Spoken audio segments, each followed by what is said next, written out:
hòstia, i just el tros el moment abans d'entrar, per dir-ho així, hi havia uns nens d'aquests de 3-5 anys que per mi són els més perillosos de tots. És a dir, jo crec que ja els haurien de posar un cartell lluminós amb warning, nen de 3-5 anys a la vista. No, perquè això, m'agafen algunes preguntes. I aquesta anècdota va ser curiosa perquè va passar una cosa que jo no m'esperava que passés.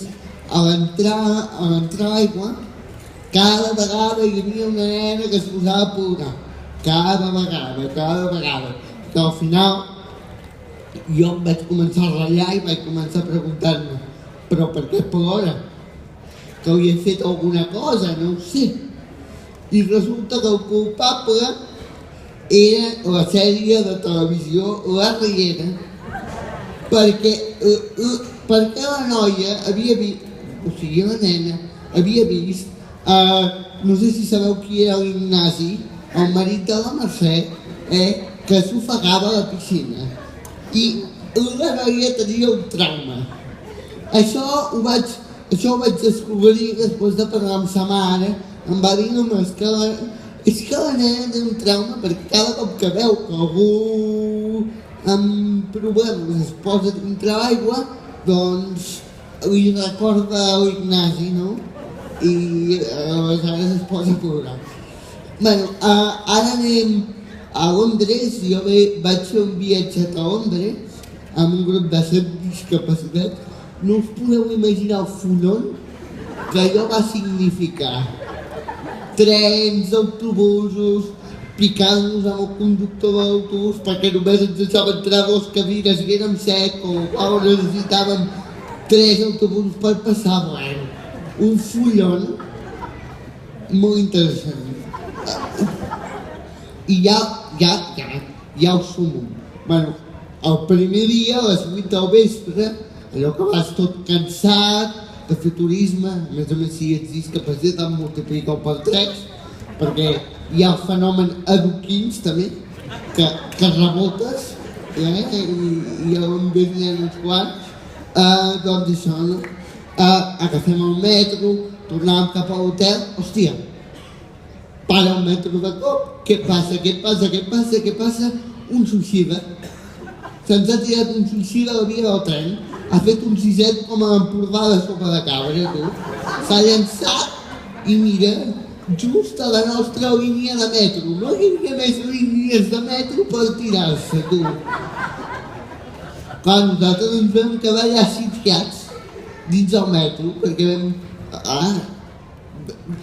ja sabeu com és el metro de Londres, amb una valla, amb escales, però clar, amb escales, no hi podíem passar nosaltres per l'escala.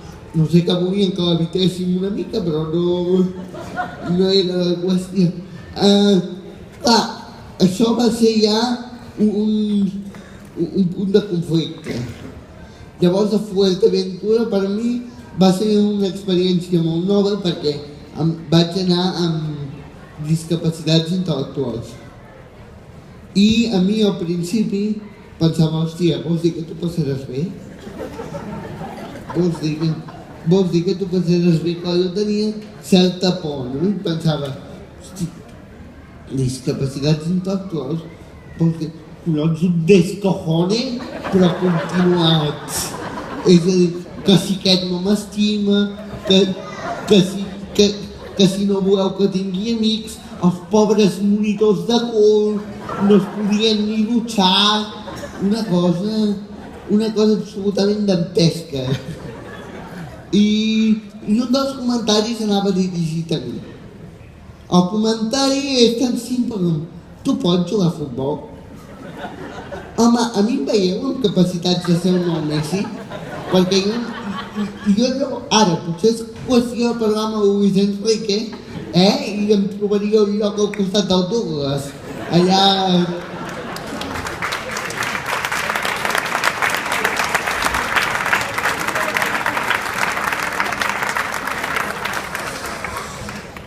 Parlant del Barça, el Barça és una de les meves perdicions, Però què passa? Que presumeixen de tenir una...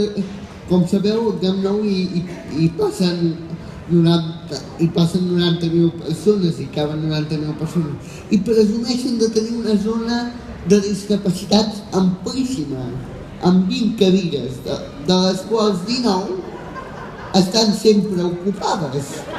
Llavors hi ha unes hòsties per aconseguir la vintena que no sembla un combat de boxa. I jo vaig dir, bueno, se'm va posar al camp, vine al Camp del Barça, vine al Camp del Barça, i vaig dir, bueno, una de les maneres de fer-ho és només quan treguin la bola del sorteig de la Champions, sí, aquell sorteig on sempre acaben afavorint el Madrid, amb les boles calentes, el Figo, totes les històries aquestes, doncs una de les maneres era només que tregui la bola al Barça, trucar. I la resposta sempre era la mateixa. Està ple. I no us podeu imaginar que em va passar a la que m'arriba la factura de telèfon. Era un 902. Em van fotre una clavada astronòmica. Bueno, què he de dir que els meus pares van haver de demanar un préstec i tot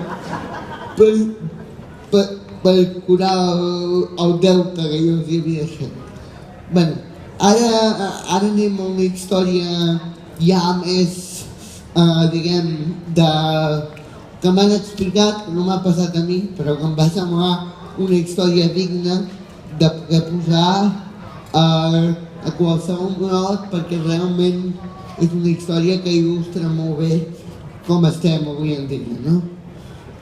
Era una dona que volia obrir una estètica, va presentar el seu projecte d'arquitectura i les persones que l'estaven atenent diuen: senyora, aquí falta la rampa. I diu: els minusvàlids no es depilen a l'hospital? Clar, analitzem la frase. Els minusvàlids no es depilen a l'hospital. Ara entenc per què hi ha tanta cua als Sitges. Perquè la gent va depilar-se a les Sitges.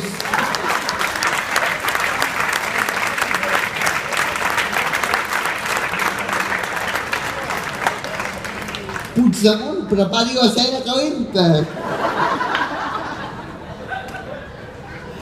Bueno, i de tipus de discapacitats hi ha moltes i de molts tipus i molt variats, però sensorials, auditives, físiques, motrius, però els pitjors de tots són els minusvàlids amb molt poc cor. Sisplau, no utilitzeu mai més, és a dir, hauria de ser pecat capital i pena de mort utilitzar la paraula minusvàlid, perquè de minusvàlid aquí no ho som ningú, és a dir...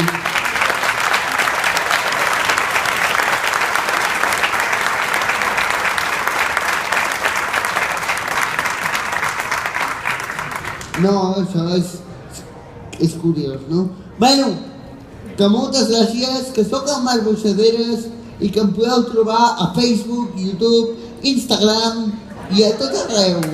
Moltes gràcies!